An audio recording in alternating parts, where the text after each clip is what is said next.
So at the Do More Good movement, we believe that conscious leadership, as we've said several times today, it's an inside job. Only I can change my own trajectory and path towards elevating my own consciousness. So if that inner transformation is necessary to have outer change, in the spirit of eudaimonia, which we talked about at the beginning of this session today, the intent of using your life to do more good, I want to ask each panelist, I'm going to ask them all to start with the answer to this question. So the question is, how has your personal growth, your personal growth, and or your personal awakening, how is that manifested in your life? And what is the role that it's played as it's connected to your career or the business outcomes in your life? Clay, why don't you start us off? Yeah, thank you very much, Jay. I really appreciate you inviting me to join this panel. So I'm Clay Upton. I'm a software entrepreneur. Been running a company for 10 years now. My transformation came as the result of an existential crisis in my organization.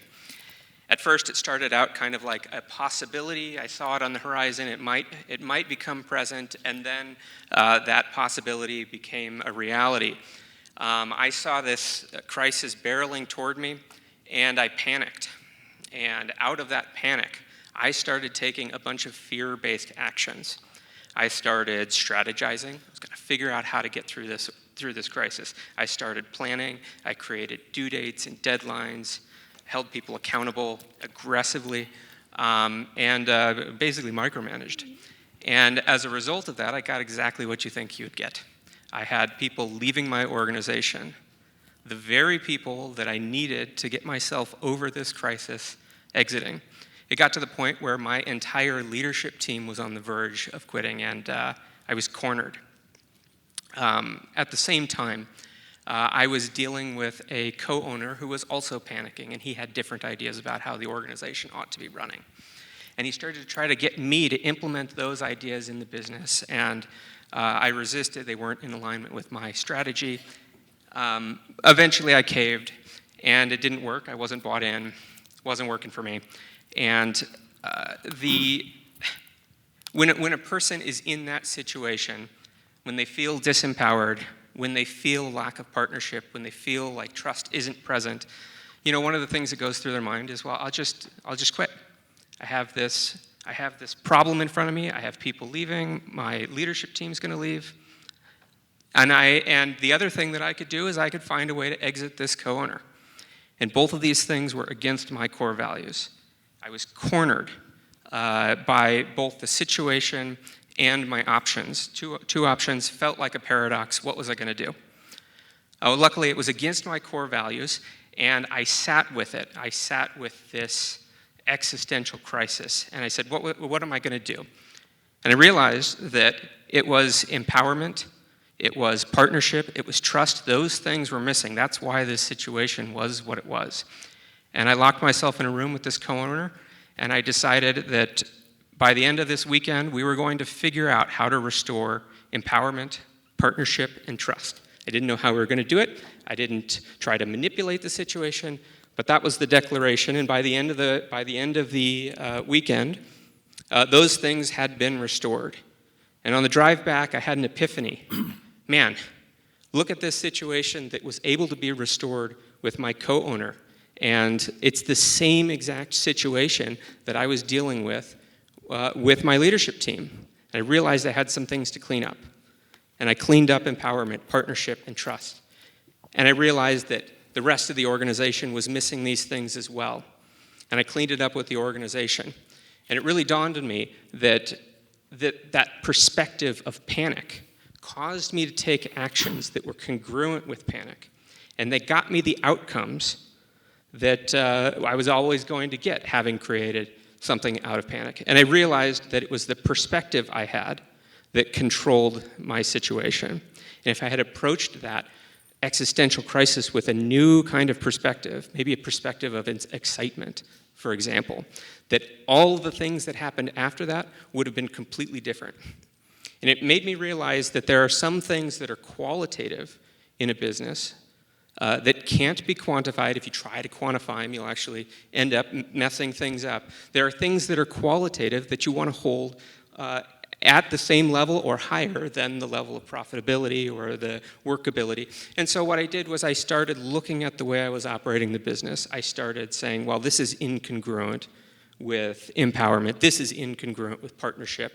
And I took a stand in the unknown, not knowing how to solve these things, and I worked with my organization to create new processes, to create new systems that encapsulated partnership, that encapsulated trust, and encapsulated empowerment. We added more. There's fun and connection and abundance. So these things are present in my organization because I create the clearing for them and I declare them to be there.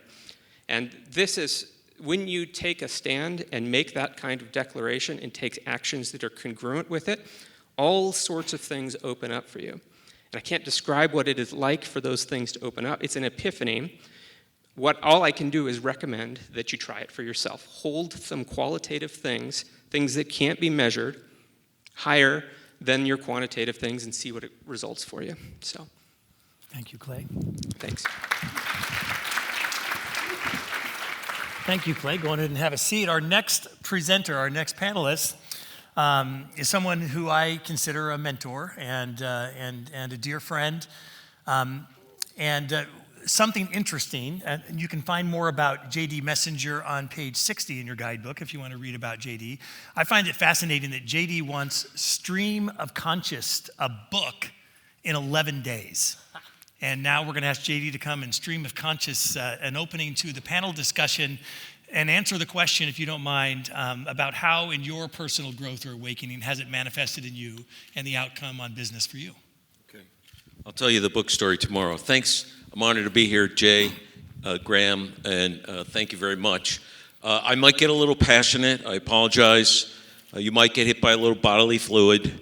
It's like SeaWorld. You're in the splash zone. I think the answer to this big question, in my opinion, which my story will share, is the bridge between consciousness and do more good, conscious capitalist leaders is authenticity. I'm a Naval Academy graduate. I think it's funny, we had 3 in the middle of everywhere with no water. I was refueling a nuclear reactor on a submarine in 1985, and a crane came and hit me, and it broke my neck.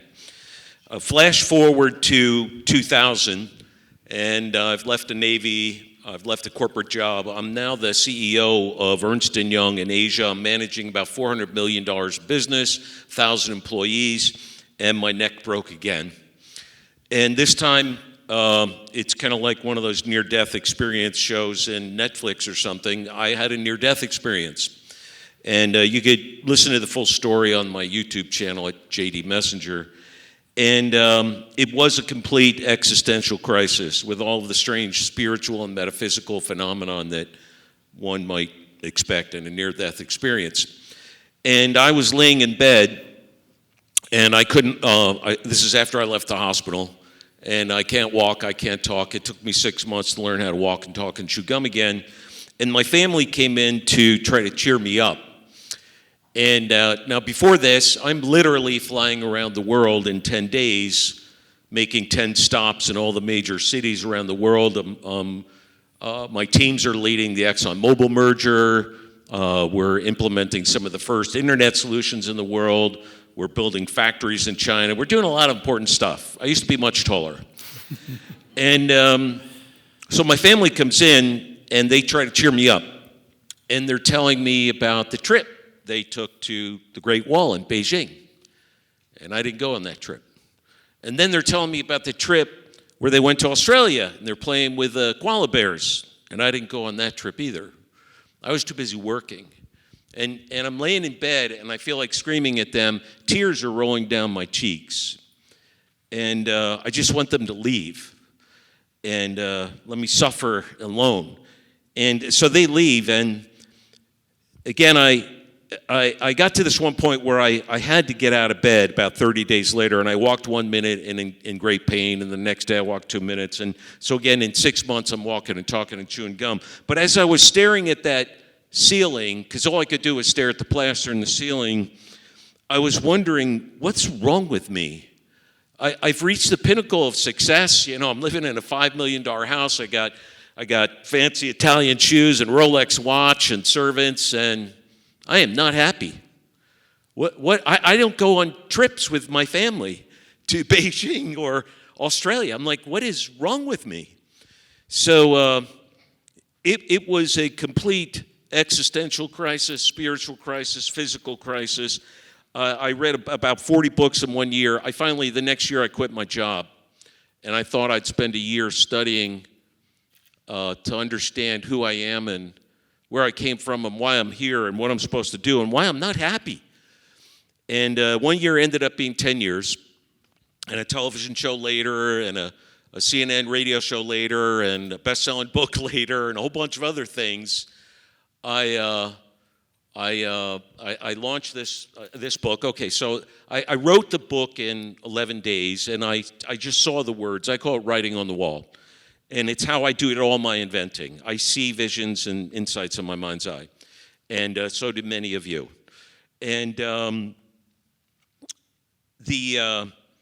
when I'm done, my wife says, what have you been doing? I said, I think I wrote a book. And she said, what's it about? I said, I don't know. I haven't read it yet. And I literally wrote a book that I had no idea what I wrote. And it hit #1 in Amazon, and it won 5 awards. And that led to then me being asked to speak. And the speaking then led me being asked to coach. And then the coaching led me to creating the Messinger Institute, where we teach other teachers how to do this.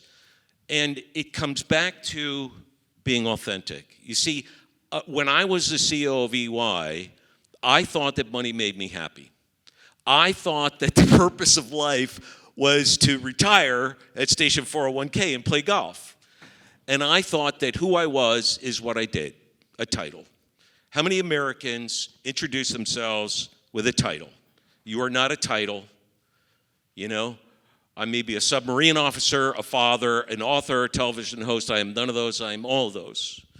You have to discover who you truly are. If you want to be a conscious capitalist, if you want to be a do more good leader, you've got to know who you are.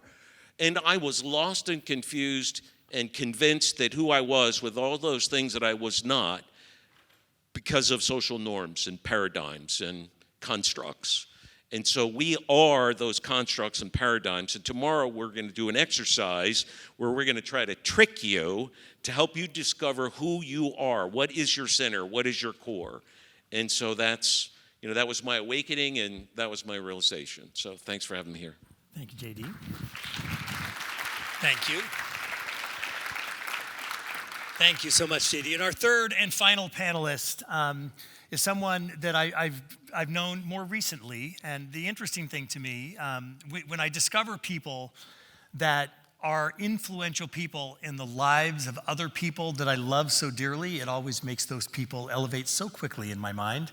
And 3 people that are among the people that I most revere in the business community in and around Nebraska have all shared with me that one of the reasons for their success is that they worked with this coach.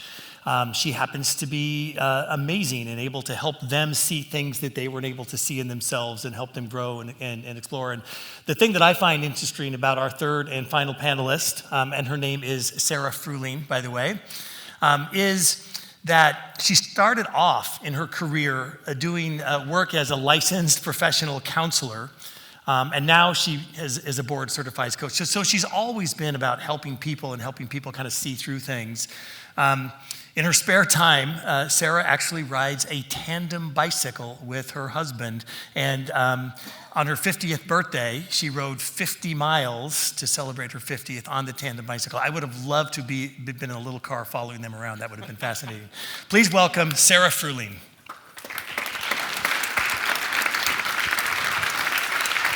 Thank you so much, Sarah. Thank you, Jay. Thank you. Are you happy now? I'm happy. I'm so glad. So it's really interesting for me to be here because what I want to do is ask each person talking 1,000,000 questions because I'm so curious, and it's part of what lights me up. It's part of what really brings me joy.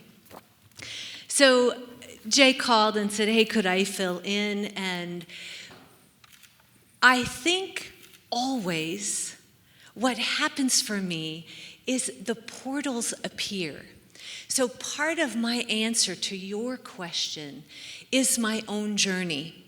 I have a true belief that when we do our work, our internal work, our deep healing work, understanding who we are, living from our core values and authenticity, and I don't mean aspirational core values, I mean the real thing.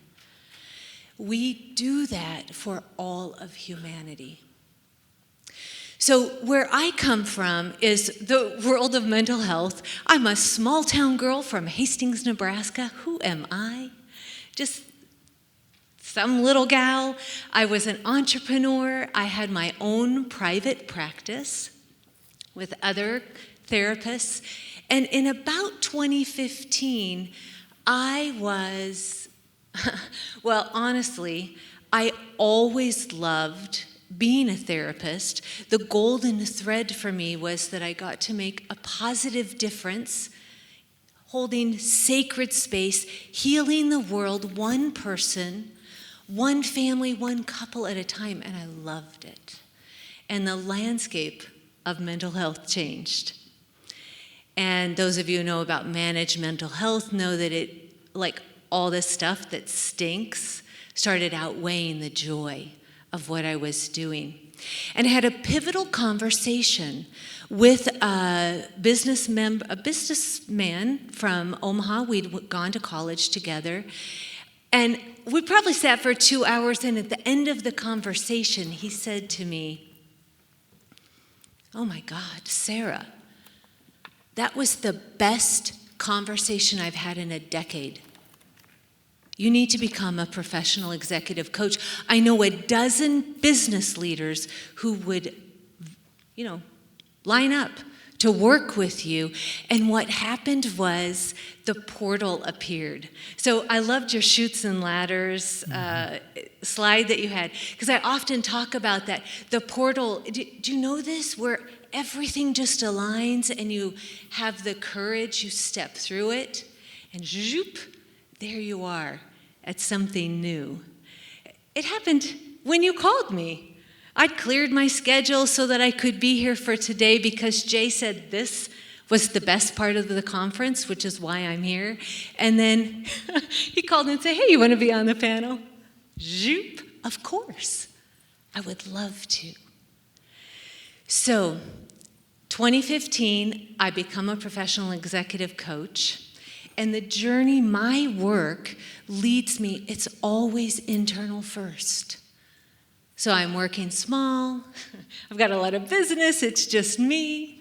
I hire a life coach because I don't want to do life coaching. I want to work with influential, impact leaders. I want to change the world, but behind the scenes in my own small and quiet way. So COVID hits, and my business grows exponentially. I'm blown away because what I learned was proactive leaders, when things get tough, they're not in victim mode. They get proactive, they step into action, they take responsibility. And that means they ask for help when they need it. And they hire great people to help them with what they're doing. So COVID happens. I go from being mostly regional, 2 coaches, me and a life coach, to having a team of coaches, global clients, and my support team is also global, so I have somebody in Europe as well who helps me. None of that would have happened if I wasn't doing my own work and following the expanded consciousness, the energy of every opportunity, and being really clear. Is this a hell yes? That's how I think of it. If it's not a hell yes, it's a no every time. Mm-hmm. Hell yes today, Jay. Here I am. Thank you, Sarah. Go and have a seat. Hold on to the mic. You guys are going to share that. And I want to share with the audience, whether you're in the virtual audience joining us today or here in the room with us, to think about what question or questions you might have of this panel, because we're going to give you an opportunity here in just a moment to ask whatever questions you might have, any curiosities you might have. And I want to start with a question for the panel, and whoever would like to start can answer this question. I mentioned in the intro all these different modalities. We talked about yoga and breath work and plant medicine and mindfulness and intention work. I'm curious to the panel, which of these have worked for you? And if you would be so kind as to share, maybe in consideration of the audience today, what would you recommend they consider in terms of what aspects and modalities of mindfulness, consciousness, meditation, yoga, all of these things should people be thinking about, and what has worked for you? Sure. So I actually have done all of those things, do all of those things on a regular basis. I'm a total brain nerd, so I'm really interested in doing anything we can to elevate our consciousness, expand our awareness with what's already happening in our brains. So I have a regular routine. I've actually done everything you've mentioned, but I have a regular daily routine to manage my energy and to take care of myself doing my work so I show up for my clients the way that I need to and want to. So I have a regular morning routine. I do it's my own thing where I do breath work, visualization, and Tai Chi. It's all part of setting the intention for the day. I do a regular meditation every night, and if my husband and son are around, they join me. We do it as a family. I have a huge number. It's something I'm quite concerned about. I'll be interested if we'll have questions on this. A huge number of clients and entrepreneurs, and especially some of my Silicon Valley clients, are playing with psychedelics. And so one of the things I love doing is helping people set intentions for that and then ground and integrate their awakenings. So I've done that work personally. I've done that work for clients. I do a whole bunch of little habit stacking things, like I do a gratitude journal every day when I brush my teeth, 2.5 minutes I do it in the morning and at night to keep me focused on what I'm grateful for.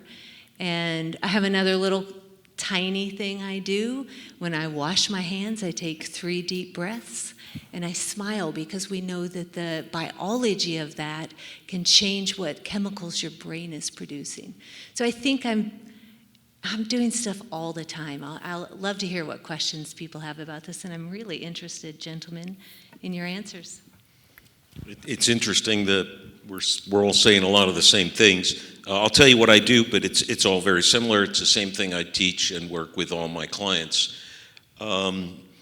Every day I have an intention. I actually start my intentions on Sunday. I identify the top 3 things that I want to accomplish that week, and I do it again every morning. And I start off every day with, first thing I do when I wake up is drink water. I do my breath work. I do my grounding. I do my yoga and meditation, which to my clients' consternation is probably why I don't really ever start working until 10 or 11 o'clock, because I will not, I can't violate my protocol for that. The most important thing, look, if you cannot be present and using the full power of your 38 trillion operations a second supercomputer if you're not mindful. And you cannot be mindful if your brain is not working right, you don't have the right nutrients, you don't have the right oxygen, you don't have the right vitamins, and you're busy, stuck. Too many people are stuck right now. They're frozen in fear. And so, fear or confusion is when the head is fighting the heart. The heart saying go this way and the head saying go that way. And things are happening around you, and so you don't know whether to speak your truth. And you're afraid to speak your truth because you've been wounded somehow. Fear, blame, shame, guilt, persecution, betrayal. We are pure energy. Everything is energy, and energy is everything. And so these wounds literally are blocking the flow of information and energy in our body, just like in a computer. And so when you're doing the grounding, it's like you're releasing the electricity. It's like your house has you can see I'm a nuclear engineer math major, right? I try to bring in the la-la woo-woo with science and physics, okay? And I love la-la woo-woo. But your house has a grounding rod so that when that static electricity strikes the house, it goes into the ground and it dissipates. Well, you are an energy magnet. You are attracting his thoughts, my thoughts, all of the thoughts and information from the collective consciousness. 500 billion emails are flying around you. Every television show, radio show, it's flying around you. And your head is just like a dolphin, just like an elephant, just like a bat. This supercomputer, the most powerful in the world, is sending and receiving and tuning in that information. If you don't ground, if you don't breathe, if you don't, go in nature, take showers, all that sort of stuff, exercise, you build up this energy and you get very nervous and frustrated. So grounding is essential. The last thing I'll just say is I call them the keystone habits. So the keystone habits include setting your intention, grounding, clearing your mind, breathing, and if you can't clear your mind, because we all get frustrated, you do the contrast method. Contrast method is where you write the things you want to get rid of on the left and the things you're going to flip it to on the right.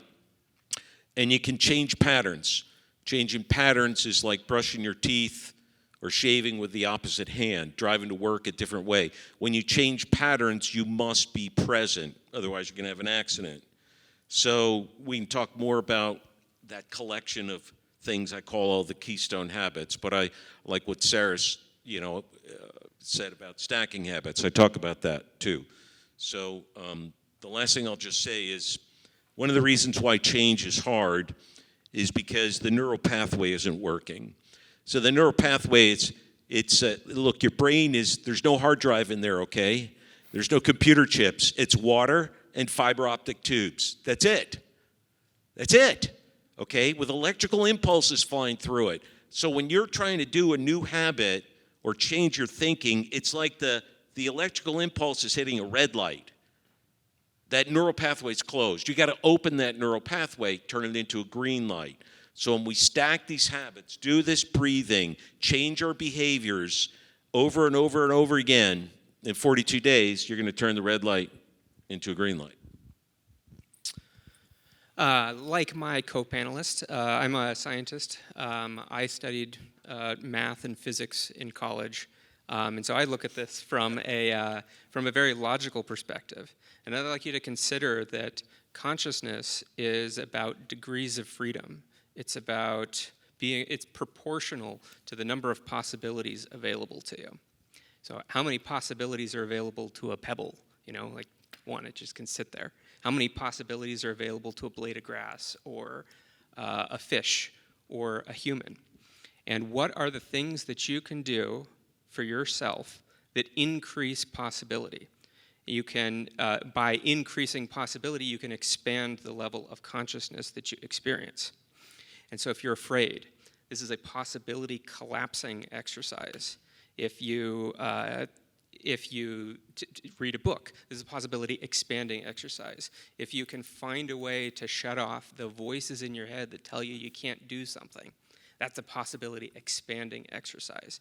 And so I spend something on the order of 10 hours a week in conversations with people, not knowing what those conversations are going to be, but exploring where I'm incongruent in terms of possibility, what things I'm doing that are collapsing possibility, what things I'm doing that are expanding it. And that's how I discover and make iterations on the idea of transformation. I don't think it's required that you spend 10 hours, but what is valuable is confronting the things that cause cognitive dissonance in your mind. The things that you say one thing and you do another, and how can both of those things exist in your mind? Being with that paradox for long enough, maybe it's 10 minutes, maybe it's an hour, and resolving it, And what that does is it opens up some new possibility for you. It expands the level of consciousness. It expands the things that can be done in your life. And it changes the way that you look at the world. And so I'm in an inquiry about the expansion of possibility. Thank you so much, Clay. So for the audience, if you have a question, please come over to the podium and just line up behind the microphone. And or if you're online, please pose it in the chat and we'll address it with the audience. And I see, Garrett, you're making your way there. So if you want to ask a question, please fire away. Could you talk a little bit more about your morning routines? My wife and I just started this, she does a lot of research, but ocular sensation of looking at brightness and natural light, hydration, and waiting to drink coffee for probably 45 minutes to an hour. Do you guys have any of those items you've researched, that type of morning routine? Well, like I said, the first thing I do, you lose water when you're sleeping. So it's very important to rehydrate as soon as you wake up and before you drink coffee. The other thing I do is I love my green drink. I grind up in my juicer cucumbers, spinach, celery, ginger, lemon, and apple. And one of the reasons I do that is to get the antioxidants, but also to get the nutrition to help brain function. So I do the grounding and breath work. Once you get it where you can really ground quickly, like in a minute, I can feel like I am just connected and anchored to the world because I've been doing it for so long. It only takes me a minute. But to clear your mind and do the breathing, do it before every meeting, before every decision. I try to, instead of thinking about an answer, I always try to sense to receive an answer. I like something that Sarah said. I use the word, if it feels light, it's right. So on decisions, if I'm thinking into something for the day and I'm feeling a knot in my stomach, my shoulders are getting tight, then my body is telling me, that's not light, so that's not right. Why do you want to do that? So those are just some of the things I'm always doing. Did that answer your question? I'll share one more thing too, that because I was highly suspicious because my wife is so far ahead of me in all things about elevating consciousness, and I've been kind of pulled into her orbit and learning as I go. I will say though that if somebody would have told me 5 years ago, 10 years ago for certain, or way beyond that it was possible for me to be at a place in my life where I was so fulfilled and so happy and so full of love and joy and connected to a partner, I would not have believed it was possible for me. And I give the credit to that, to doing this work that we're talking about, the aspects of mindfulness and meditation and breath work, which I used to laugh about thinking that's really silly. My mindset of allowing myself to be vulnerable and go into these places and to grow has been the most transformative thing that I've ever experienced, and it's been so deeply affected in all ways.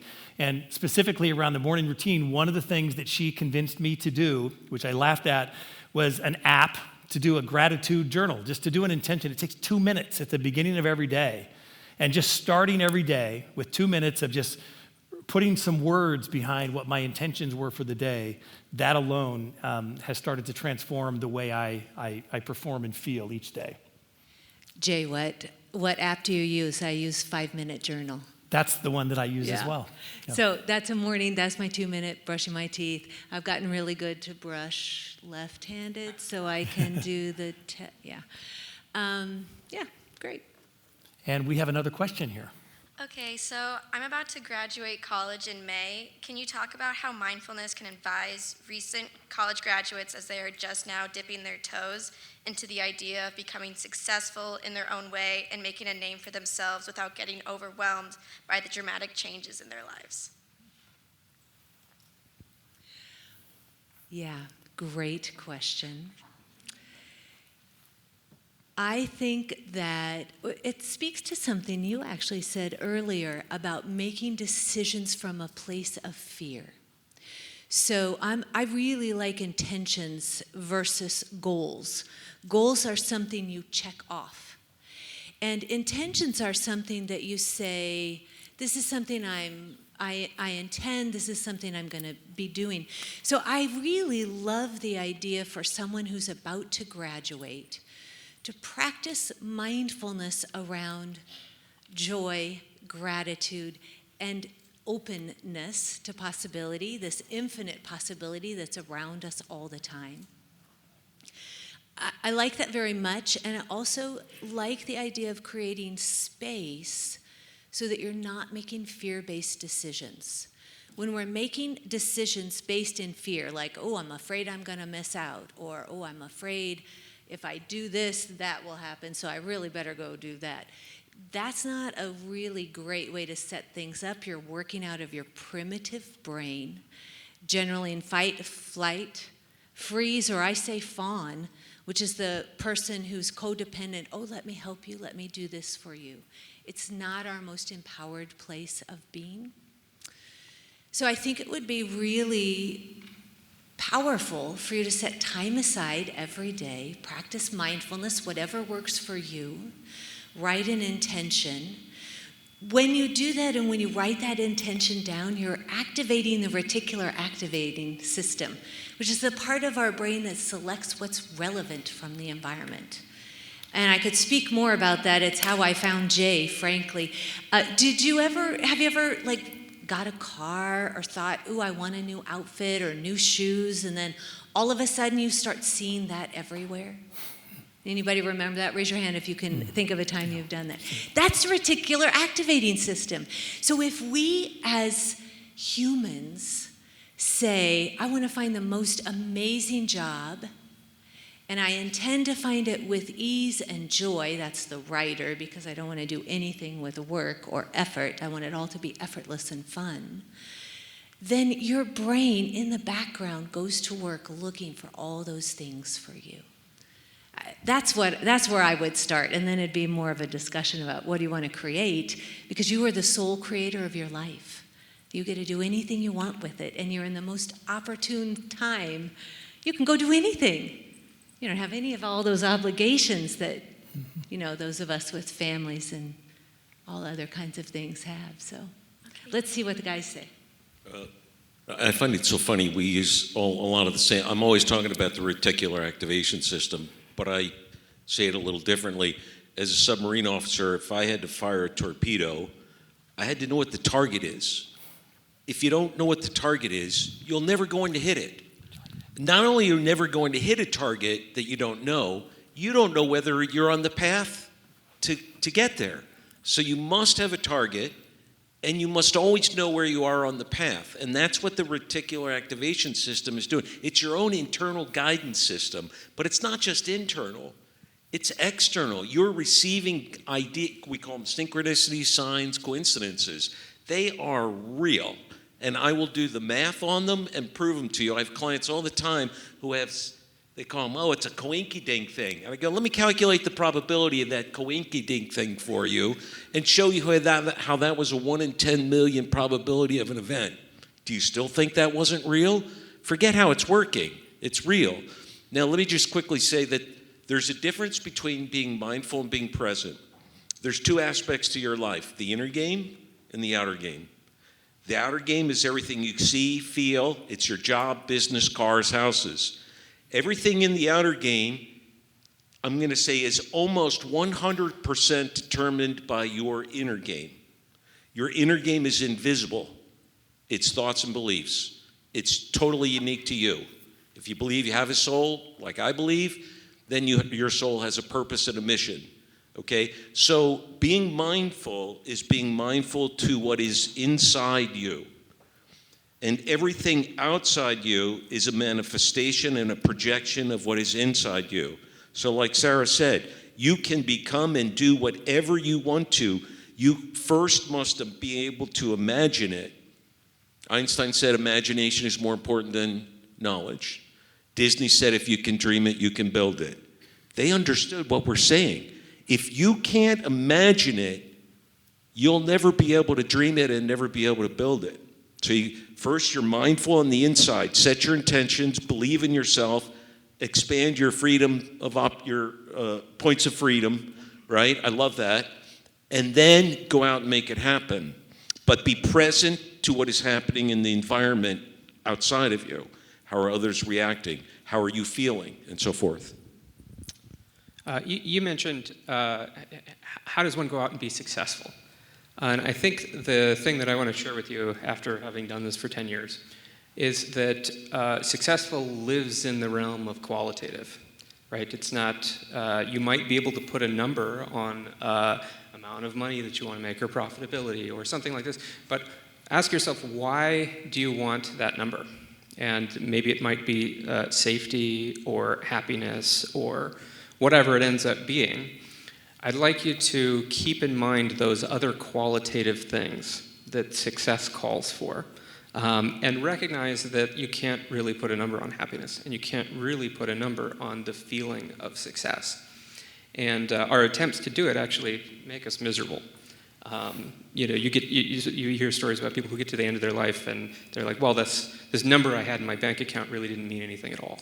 And so I guess what I'd like to give you with, what I'd like to leave you with is that you get to say whether or not you're successful. You get to say whether or not you're happy.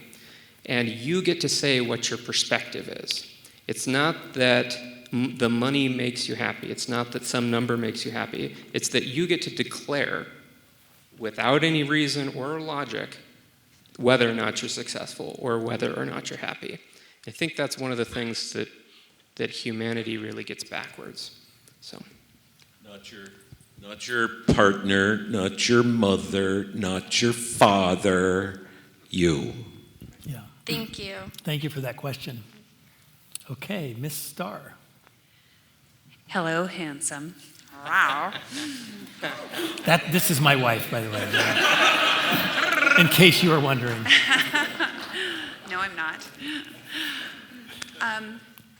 So I have two-part question. Y'all have each in your own way mentioned intentions, setting intentions, and there is such power in those words. And what I'd like to ask each of you is if you can provide to the audience suggestions in how one can identify what their intentions are, because that's not an easy practice. So any suggestions you have, and really what are intentions? And this ties into the reticular activation, manifesting, right? How do we manifest what it is we want, need, and desire in this world? To speak to that is beautiful, but what I find is a lot of people don't know how to begin this process. And if y'all could each share from your beautiful perspectives some techniques to help those that are not in the practice begin by just taking the first step. Let's start with the first part of that. What are our intentions? well, I've been listening intently to my co-panelists. I think that we all have slightly different definitions of what intentions are. My definition of an intention is something that you hold for other people, a space of trust being present, something I can hold for other people, a space of partnership, a space of empowerment, a space of fun or abundance. These are things that I can create and hold the space for. And how do I determine how do I determine what intentions I'd like to be holding? Well, it ends up being the case that the intentions that I hold solve all the problems that exist in my organization. The problem of, how do I solve this people issue? Well, is trust present? Is empowerment present? Is partnership present? And if my intentions can't solve the problem, maybe it means that there exists another intention that I'm not aware of. And I get to be in the inquiry about what intention I can create that allows for the creation of possibility that I can be holding a space for. And so that's how I create additional intentions. So. I agree with you. I do think of it different. There's only three things in the universe: energy, information, and matter. And everything is either being created destroyed, or maintained by that energy, information, or matter. So we are energy, information, and physical matter. And the highest and greatest use that we as a extremely powerful being of light and energy is to be a creator. More specifically, a co-creator, because we're not really creating anything ourselves. We're creating things with others. We're creating things with the animal kingdom, with the physical environment, and so forth.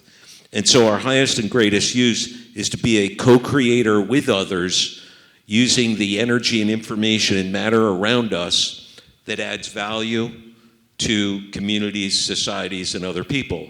And of course, love is the most powerful force in that universe. And I mean, love is a force. If we want tomorrow, I'll prove it. I brought my divining rods. I use divining rods to show how your thoughts project energy and affect the field of energy around another. So love is a real force. So with that in mind, the most important thing I think you can do is to create an intention to be a co-creator of something that is adding value, from your heart to be of service to others. That is the highest and greatest use that we can. Now, the way we do that, because we may not know what that is to understand our why. Because your why is your purpose. Your why is your passion. Your why is everything. You always hold on to your why. You do not let anyone tell you what your why is. Only you know your why. But you let go of who you do it with, where you do it, and maybe when you do it. That's what surrendering is. So I always say to people, you never surrender your authenticity and your why. But when you surrender, you surrender how you do it, where you do it, when it happens, and who you do it with. And you set your intention that you're ready to do that, and this is why you want to do that, and this is who you want to help. And it's a little bit like Indiana Jones in the Temple of Doom, You take that step over the cliff, and when it's meant to happen, it'll happen. And Sarah, I know one of the things that Tanya said was, how do you know what your intentions are if you're at a place where you just don't know? It's not coming to me. Do you have any thoughts on how to find that? Yeah, I do. It's interesting because I would call myself woo-woo adjacent. That's the term I like. Woo-woo adjacent, which everything you're speaking is what I believe and know to be true. And the question was, how do you start? And so the first thing that popped into my mind was when I first got married, someone from graduate school gave my husband and me, who I've been married to for 28 years, by the way, who I still love, I still like, and I'm still in love with him. They gave us this friend of mine from grad school gave me a journal and said, write your intentions, write your dreams, your wishes for your marriage. So we did, and I just love a ritual like this. So we have done that actually every year since we've been married. And it started with, nice things like, we intend and hope we find a house. We intend and hope we find good jobs. I remember the first year we had an intention about having better water pressure in the condo. I mean, it doesn't have to be, we're talking at really high levels of consciousness, and it also can be about capturing, articulating what your dreams are.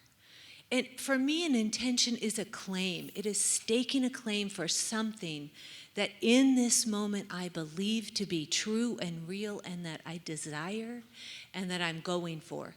That doesn't mean I can't change my mind tomorrow. So we've done this. We've included our son. He's about to graduate from college. And I remember when the first time he did it, his intention was maybe. He had 3. The first one was maybe learn how to tie his shoes. I think he was 5.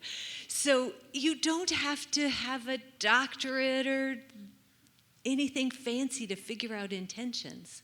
It is about practicing and thinking, what do I want? Here's a great exercise that I love to ask clients to do. Write down a list of 100 desires.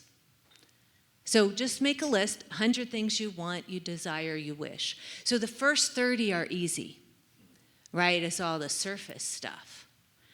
The next 30 are a little bit harder.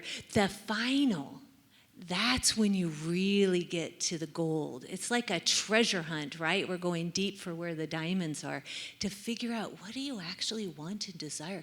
What's your soul's calling? That's the type of work that helps you get there.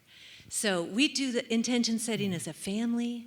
I have a fun thing I do. I have formal intentions personally, professionally, and then we do in our family book, we're using the same one for 28 years.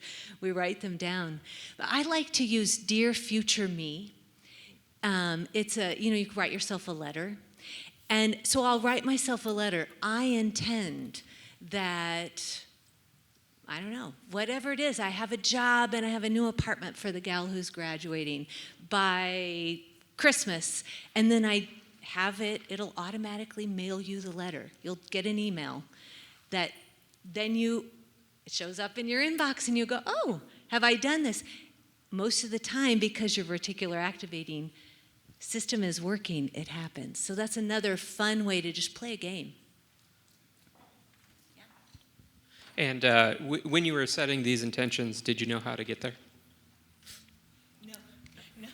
Yeah, okay. So I wanted to talk a little bit about the unknown and just being with the unknown. And the reason that might sound woo-woo, making some kind of declaration like that, is because you don't know how you're going to get there. And I found that this setting with the unknown is probably one of the more fundamental fears. And we sit here and we're afraid of what happens when we die. And we're afraid about what happens if we were to say XYZ thing and how we might look. And we let those fears prevent us from actually accomplishing something or actually trying to set an intention for ourselves. And I think that fear being a possibility collapsing exercise, that we should give some thought to whether or not that's something that we want for ourselves. So, Thank you, Clay. All right, looks like we have another question.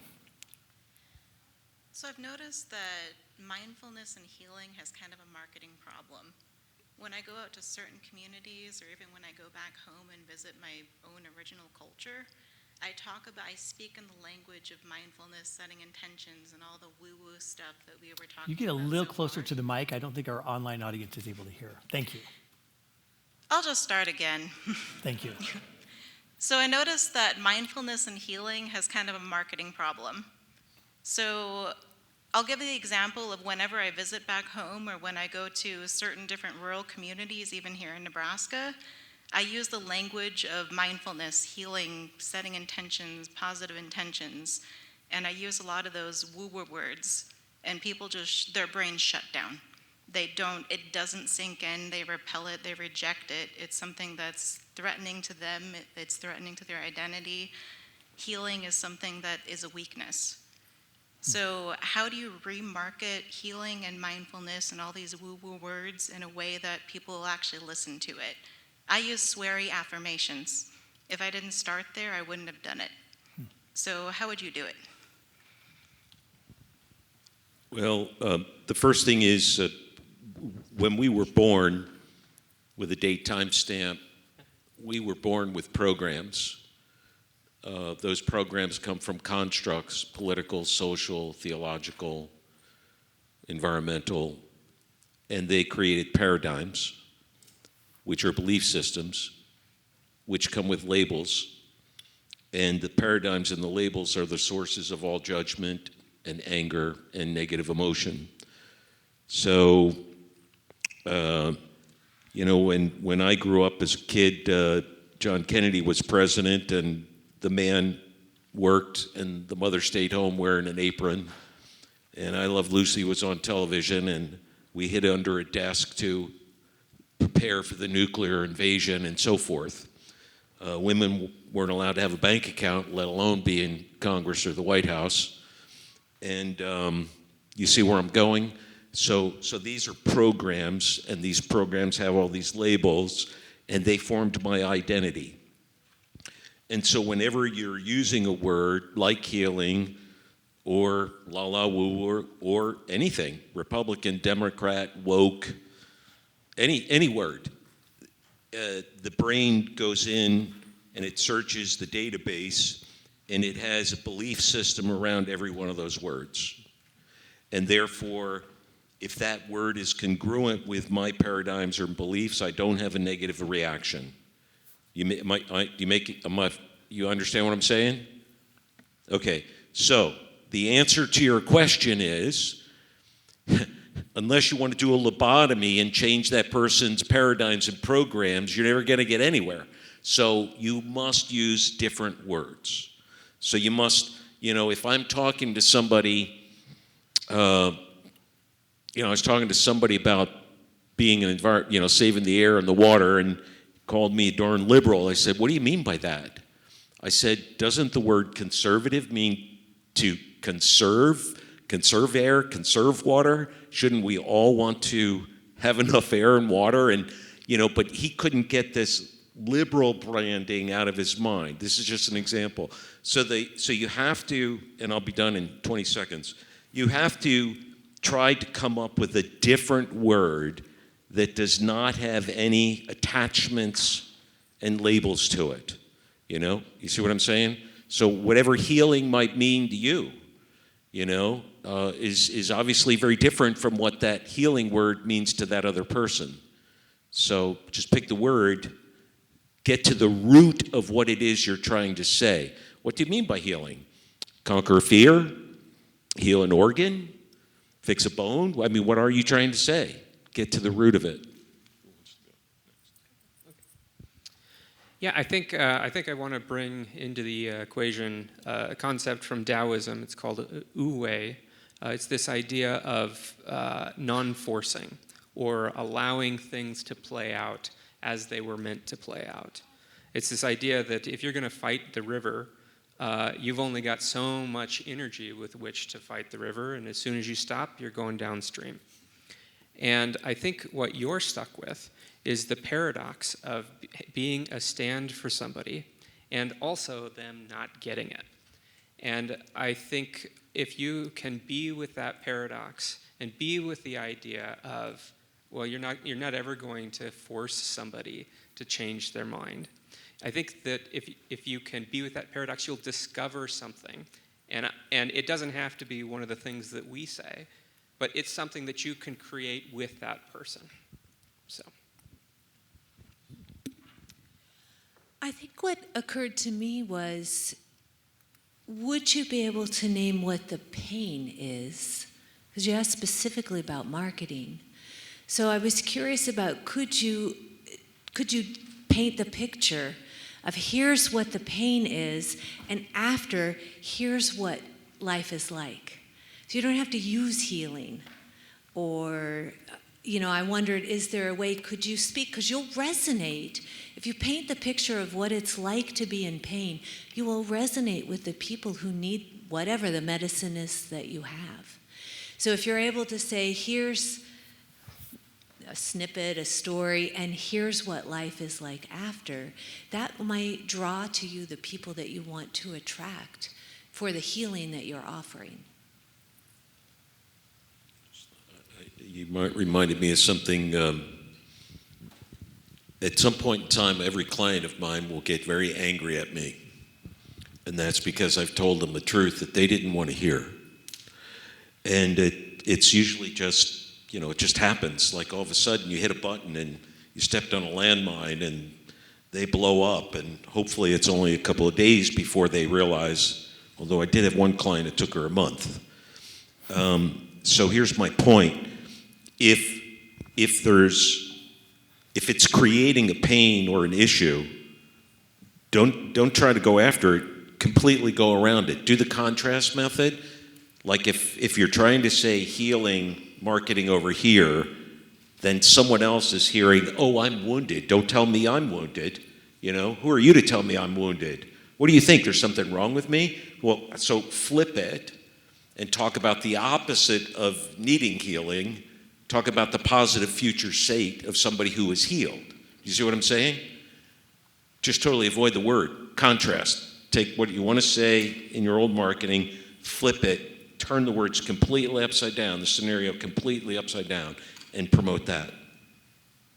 All right. I want to ask one more question, and then we're going to wrap up here, because Sarah brought it up, and it's something that is emerging in the news and in discussion around entrepreneurial circles, et cetera, and that is the use of psychedelics as an agent for elevating consciousness and the connection to consciousness. I am curious if any of you have insights or ideas, whether it's through a client or people that you're connected to or know, on the positives and maybe the pitfalls of psychedelics as an agent to elevate consciousness. I'm going to go last on this one. Which of you guys wants to go first? I have not used it, any of those things. I learned to achieve those states of consciousness through different modalities, brainwave modifications and so forth, which is really what the psychedelics are doing. They're changing your brainwave patterns, and you can do that through other means, although it's much harder. It takes a lot of practice, years. Having said that, I'm going to say that, let me just think of what percentage. Most of my clients are CEO entrepreneurs. What percentage? It's more than 50%. I'm going to say 80%. It's very high. And it helps them achieve a state of, I'm going to say, oneness. The realization that maybe took me 10 years, that we are all a part of each other and everything, everywhere, all the time. In time and space, we are. And if it took me 10 years to realize that, and somebody can use psychedelics and realize it in a day, go for it. Yeah. Save yourself 10 years of pain. Thank you. I have also not done psychedelics and achieved the expanded level of consciousness through conversations. What I know about it, I've read about it, but I can't tell you from experience, is that what psychedelics do is they kind of calm an area of your brain called the default mode network. And it's thought that this area of your mind is what controls your ego. Of course, your ego is the part of your mind that's trying to protect you from the things that aren't congruent with what you know. And I think that, JD, your clients were experiencing an attack on their ego, and that they weren't able to be with, hey, this thing is true, and I don't want it to be true. The cognitive dissonance, exactly. And what psychedelics do is they shut off that ego, they shut off that gatekeeper and allow you to be with the things that may be unpleasant, may feel incongruent. So. Okay, so let me share a little bit on this. First, from my mental health background, as psychedelics are becoming more and more legalized and people are not only playing with them but using them for the cutting edge in their business, it is concerning, because there are ways that you can have awakening, whether it's because you broke your neck, you got divorced, somebody died, or you've had a psychedelic journey. There's all different kinds of ways to awaken to your consciousness and the calling, the alignment of your soul's purpose. So I don't want to say it has to be with psychedelics. I am very concerned, because as I work with the clients that I work with impact leaders, typically owners and founders, globally influential individuals in their community and the world. So what I know is that many people are interested in this. EO, YPO, Tiger 21, people are having interest in trying things, or they are.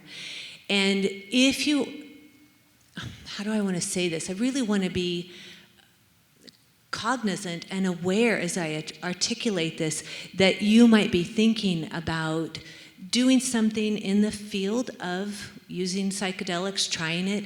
There is a way to do that with therapeutic support, which I strongly recommend. And there's a lot of people who are delivering plant spirit medicine or psychedelics, whether it's synthetic or whether it's plant spirit medicine, without having a container to hold you, which is why then I can have such a beautiful role. I don't provide psychedelics to anybody, but I can help them before and after their journeys. So I've had clients who are doing very deep inner work for their business, healing trauma, healing childhood wounds, and they need sacred space. They need help holding that and integrating and grounding what they're experiencing. Because if you've had something amazing happen, but you don't do anything with it, what's the point of that? Yeah. So not only have I worked with clients on this, I've had long-term relationships, 3 and 4 years, with a client doing a lot of this kind of work. I think he actually wanted me to partner with him and open up a clinic so that I could be the person in the room holding the space. But what I found is I just love what I'm doing. Mm-hmm. And I have had plant spirit medicine journeys myself, and I have had incredible experiences. And I have trauma in my background, and I would never do that if I was not safely and well held in that process. Yes, thank you. What else could I answer on that question, Jim? I think the most important thing for those that are thinking about considering these possibilities, because I too have had a lot of exposure in this space and know a lot of people that are on these journeys, is exactly what you're saying. It's set and setting. Experimenting with psychedelics and those sorts of things is not something that is advisable to do on your own, trying to figure it out at a party, at a rave or whatever. It's something that you should be focused on in a controlled setting, set and setting, with professionals to hold a container and hold space, and then it can be really powerful. Right, because what I have seen and what I've helped people unravel is having the setup for the journey with no support, and they just get pushed over the edge of the cliff. Yeah. And that's just not safe. Mm-hmm. The word you used, which I think is very relevant here, is integration. And what that means is, I like to say it's like Bilbo Baggins. He went from here to there and came back again. Okay? So you're going to go from here, your life, to an experience of expanded awareness and consciousness, and there be bears and lions and tigers out there, okay? We're all wounded. My wounds came from an alcoholic father who beat me and a mother who abandoned me and never having Christmas presents or birthdays. And, they show up every time before I healed myself when my kids had Christmas presents or my kids had birthdays, and I would just start twitching, and I was 45 years old before I realized where my twitching and anger was coming from at Christmas and birthdays, because I never had any of that. So these things show up in lots of ways, and we all have dozens of these wounds. And some of them, they're not all equal. Some of them are really deep and really painful. And so if you go and do any kind of experience, and my go-to method is regression, but I will not do regression on a person until I know they are prepared for the integration when they come back, because I don't know what they're going to experience during that regression, and so I want to make sure that they, there's a setting or a space, and it's the same thing with the medicine. So it's a great tool, done properly.